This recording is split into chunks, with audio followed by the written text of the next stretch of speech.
Maupay na adlaw, magandang araw po sa ating lahat, lalong-lalo na po ikaw na nanonood ngayon. Maupay na adlaw sa iyo. Ngayon, matututunan mo kung paano nga ba magluto ng kakaibang kakanin bago sa panlasa ng inyong mga customer. Ito ay ube glutinous rice cake. Napakahaba ng ating tawag dito. Pwede nyo na din po itong tawaging ube rice cake. Gagamitin lang natin dito ay glutinous rice. Sa mga bago pa lang gumawa ng mga kakanin, dalawin nyo po ang aking mga video at marami kayong matututunan dun. Kakaiba talaga yun. Masarap po ang lahat ng mga nagagawa ko. Lahat ng aking mga niluluto. Ang unang muna natin gagawin dito ay magluluto muna tayo ng latik. Napakabango nito. Sobra kapag kahit malayo ka, nako, maamoy mo ito. Ang una nating ingredients dito ay gata, 1 cup. Gagawin lang natin dito ay hahalo-haluin lang natin hanggang sa ito ay maging golden brown na siya. Ito yung pagka naaamoy mo na yung bango.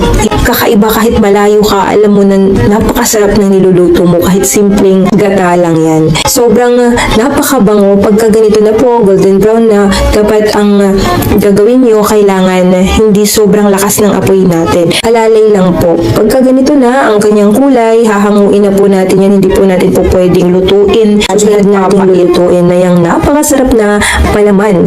Ito ay bukayo. Mayroon ako ditong 2 buko at maglalagay din ako dito ng brown sugar. 1 cup po yan. Kapag pipili kayo ng pangbukayo, sasabihin nyo lang doon sa tindera na pangbukayo ba kasi bigyan kayo ng pang salad. Sobrang ano lang po nun. Hindi siya matigas. Hindi siya babagay sa ating pangbukayo. Sabihin nyo pangbukayo po. And then maglalagay tayo dito ng asin. Konting asin lang, pang-agaw lang sa tamis. Maglalagay tayo ng balat ng kalamansi. Nilagyan ko siya ng balat ng kalamansi para masarap din. May flavor siya ng konti. Kung sakaling ayaw nyo ng balat ng kalamansi, kung mayroon kayong lemon, pwede din po. The best po yun. Kaso wala akong lemon, kaya kalamansi lang. Kung ayaw nyo naman ng 2 nabanggit kong flavor, pwede naman vanilla. Nasa sa inyo yun. Kung anong sa tingin nyo yung para sa inyo ay papatok o magugustuhan ng mga customer nyo. Pero sa akin, ang gusto ko lang talaga ay yung lemon or kalamansi, yung balat. Yung pagluluto nito, dapat dahan-dahan lang pong apoy. Then pagka sticky na siya, pwede na yan. Pagka wala nang masyadong sabaw, ayan, sticky na siya, pwede na nating hanguin at pwede nang gawing palaman. Pagka ganito na. Dito sa aking channel, nakapagluto na din po ako ng sapin-sapin with bukayo. Parang ganito lang po ang procedure niya, yung bukayo, yung pagluluto ng bukayo. Katulad din ng palaman para sa aking sapin-sapin. Napakasarap nito at pag matikman to ng mga customer nyo, sasabihin ko sa inyo na talagang sunod-sunod ang order nyo pag matikman nila at i-recommend pa kayo sa mga kakilala nila. The best po yung ating bukayo. Basta sundin nyo lang kung ano ang nilalagay kong mga panglasa. Kasi the best yung yung lemon. Pagka matikman yan, nako, balikan nyo ako dito, i-comment nyo kung talagang totoo yung sinasabi. Pagkatapos natin lutuin yung latik at ang napakasarap na bukayo, ngayon ay magdadarang naman tayo ng saging. Ang saging na ito ay gagamitin nating pang mold ng ating cake, ng ating ube cake. Dahil hindi tayo gagamit dito ng molder, ang gagawin natin ay yung dahon ng saging. Kailangan natin siyang idarang para hindi po siya natin ipunasan itong ating dahon. Lalagyan natin ito ng konting langis ng latik para hindi kumapit dito ang start na tayo. Ang unang gagamitin natin dito ay glutinous rice. Ito yung half kilo na bibili ito sa ating mga tindahan. Sabihin nyo lang glutinous rice flour. Ayan. 500 grams. Ito yung half kilo. Ang katumbas nito ay half kilo. Ayan. Ang susunod nating ingredients dito ay all-purpose flour. Ito ay 1 cup. Nilagyan ko siya ng all-purpose para hindi siya ganun kalagkit. Sugar, 1/2 cup para hindi siya ganun katamis. Balance lang po ito. Then, maglalagay tayo ng ube flavor. 1 tablespoon. Nasa sa inyo yun. Kung kulang pa yung kanyang purple sa tingin nyo ay kulang pa, magdadagdag kayo. Dito, sa paglagay ng tubig, kailangan dahan-dahan lang. Huwag natin bibiglain. Itong ating tubig ay 2 1/4 cup. Hindi natin yung ibubuhos lahat. Alalay lang. Ang gagawin natin dito ay yung parang dosya. Hindi yung malapot. Hindi po. Kasi lalagay tayo ng palaman syempre. Dadahan-dahanin lang natin ang paglagay ng tubig.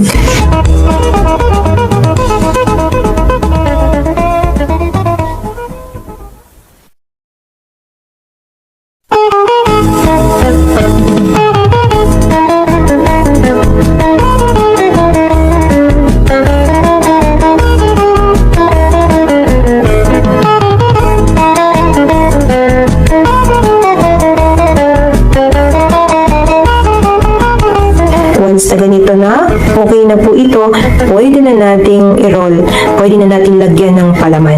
So, ayan, ipinaplat ko siya. Then, maglalagay na ako dito ng bukayo. Konti-konti lang. Ayan, napakakunting bukayo lang ilalagay natin. Then, i-roll lang natin ito. Medyo tinagalan ko dito yung pag-video ko para doon sa mga baguhan, doon sa mahihirapan, para makuha nila kung paano gawin. Ayan, niroll ko lang siya sa dahon. Kailangan yung dahon nyo, kailangan may langis siya ha, langis ng latik. Ayan, napakadali lang ito at nako, kapag maluto, napakasarap. Ulit-ulit lang po natin gagawin ito. Kaya tinagalan ko dito yung video kasi gusto ko matuto yung mga baguhan, yung talagang wala pang practice. Ayoko madaliin yung video. Kailangan dahan-dahan hanggang sa matutuhan po.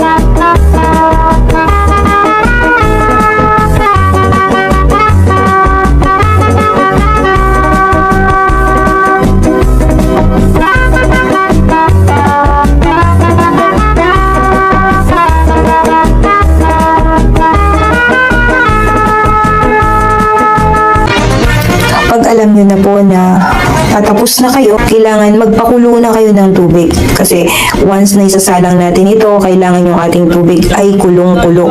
Kailangan pagka alam nyo nang matatapos na kayo, kailangan may nakahanda na yung inyong tubig na gagamitin. So ayan, tapos na natin ito. Ayan, isasalang na natin sa kumukulong tubig. Kailangan kulong-kulo po ha. Huwag nyo pong isasalang ng hindi kumukulo ang inyong tubig. Pakukuluan po natin ito ng 30 to 35 minutes. Ang pagluto nito ay steam lang po. Tatagal ito ng 30 to 35 minutes. Nasa sa inyo, depende sa inyo kung gaano katagal. Kung mahina ang inyong apoy, nasa 35 to 40. Pero sa akin kasi, dalawang ginamit ko.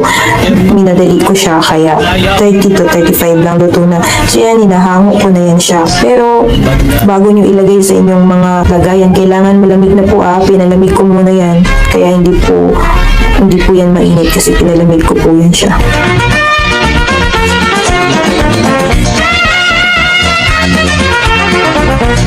Para mas maganda tingnan at attractive tingnan sa ating mga customer yung ating dahon ng saging, maglalagay tayo dito ng design. Didesignan natin yan siya para maganda tingnan sa ating mga customer. Optional lang itong mga kawaray ko. Maglalagay pa kayo ng konting asukal, yung puti. Bibisikan nyo lang po ng asukal itong ibabaw ng ating cake para mas maganda din tingnan, attractive din tingnan. Depende sa inyo ha kung maglalagay kayo ng konting asukal. Pero kung sa tingin nyo ay magiging matamis na ang inyong cake, huwag na po. Pero sa akin, sakto lang yung lasa niya. Masarap pa din siya kasi yung palaman natin dito kasi diba, lagyan natin ng konting asin kaya hindi siya ganun katamis.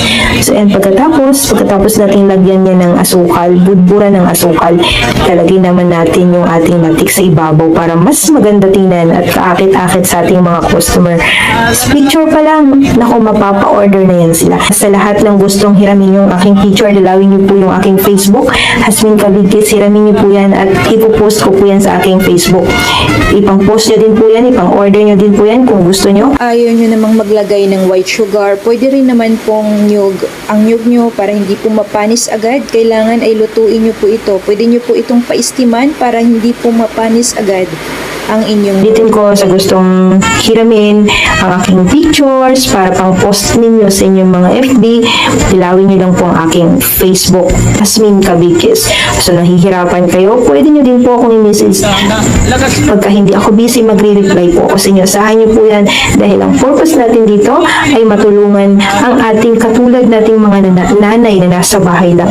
Gusto natin na makatulong tayo na mga nanay na nawawalan ng pag-asa kung paano paano sila kikita kahit nasa bahay lang. Ramdam ko, ranas ko yung mga nararamdaman ng isang nanay na kahit busy ka na, kahit pagod ka na sa pag-aalaga, sa paglilinis ng bahay, feeling nyo kulang pa din dahil wala kayong sariling pera.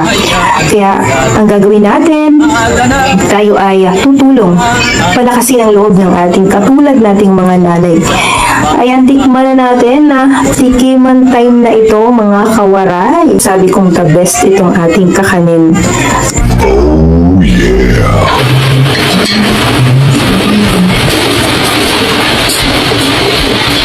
Ang sarap po! Ang sarap po!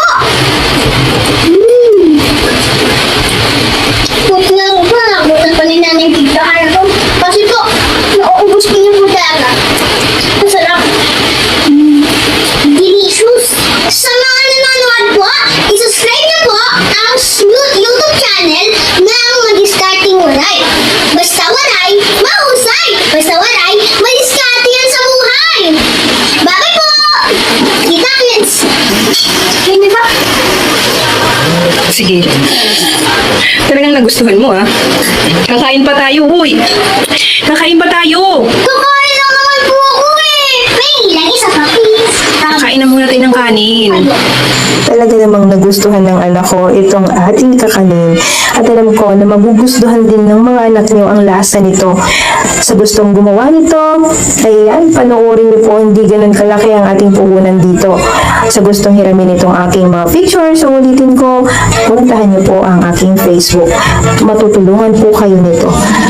Ayan, God bless po sa ating lahat at sana nagustuhan niyo. Kung nagustuhan niyo, subscribe at like niyo po itong aking YouTube channel. God bless po sa ating lahat, mga kawaray. Ingat po tayong lahat. Shoutout po muna natin si Ma'am Ana Di Patagan. Shoutout sa iyo, Ma'am. Wow, that's a good idea for small business. Thank you for tips. Thank you for the tips. Ayan, Dory Gomez. Ayan, Ma'am. Shoutout po sa inyo. Wow, ang sarap po ng kamote roll. Gagawa po ako niyan. Shoutout sa inyo, Ma'am Dore Gomez. At i-shoutout din po natin si Ma'am Ami Esquera. Look so yummy, Miss Just. Thank you for sharing your recipe. Always pati mga picture. God bless. Ayan, Ma'am, alam ko na palagi kayong nagko-comment dito sa aking YouTube channel at palagi ko pong nababasa yan. Shoutout po sa inyo, Ma'am Arnie Esquera. Wow, mukhang masarap yan, Miss Just, with twist biko with choco. Favorite ko po yan. Shoutout din po muna natin si Ma'am R.R. Mercads. Ate, salamat po sa lahat. Gusto kong lutuin ay nakita ko po sa inyo para po makapagtinda ako kasi po may pwede estudyante po ako. Ayan, Ma'am R.R. Shoutout po sa inyo. Shoutout din po muna natin si Ma'am Bebet Natula. Ayan, shoutout sa iyo, Ma'am Bebet. Ayan, palagi po kitang nasya-shoutout at nagko-comment kayo at nakikita ko po ito. At i-shoutout din po natin si Ma'am Arnie Esquera. Thank you for sharing, Miss Jazz. Ayan, napakarami niyang comment sa aking mga video. Palagi po siya nagko-comment. Thank you, Ma'am. Palagi niyong pagko-comment or panunood sa akin at talagang ramdam ko ang suporta niyo po sa aking YouTube channel. At sana magkaroon ako ng konti at pasasalamat para sa lahat ng aking mga subscribers. I-shoutout din po muna natin si Marilo Di Jesus. Siguradong masarap naman yan, Ma'am Jazz. Ayan, si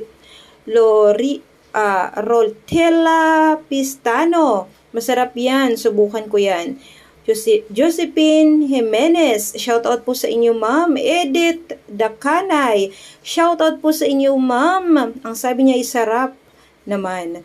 At i-shoutout din po muna natin si Ma'am Angelina Agorilio. Oh, ang sarap naman yan. Sapin-sapin. One of my day. Gagawa ako nito. Shen Evelio. Look delicious. Matry nga sa bahay. At eto na naman si Ma'am Ami Esquera. Talagang nakikita ko siya sa lahat ng aking mga ina-upload na siya ay nagko-comment sa aking YouTube channel. Thank you, Ma'am Army Esquera sa suporta niyo po sa aking channel. At last nating isi-shoutout itong si G-Girl TV. Wow naman! Shoutout sa iyo, G-Girl! At salamat sa pagko-comment mo sa aking YouTube channel. At sana ay magkaroon ako ng konting may kita ako para kahit papano ay magkaroon tayo ng ipamimigay na uben. Ayan, i-shoutout din natin si Rogelyn Rose Villanueva. God bless po ma'am, nagluluto ako niyan. Salamat. Rogelyn Rose Villanueva. Thank you po sa panunood nyo palagi sa akin. Shelo Caroline. Ayan, ito pa po. Salamat kawaray. Akon ito may try. At eto na naman si Onding Cooking. Shoutout po sa inyo ma'am. Kasama ulit ako sa shoutout. Thank you kawaray. Bukas gagawa ako ng biko, yung nakulay na biko. Gayahin ko po. Wow! Patikim na nga po yummy. Thank you ma'am Onding Cooking. At si Antonia Villarias. Shoutout po sa inyo ma'am. Ang galing talagang gawa mong ice cream. Thank you ma'am Jenita Lumuntad. Ayan.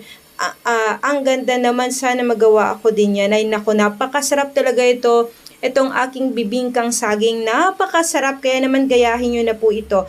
Si Bulyena Ako Vlog. Thank you ma'am. Shoutout din po kay Christine Joy Diago.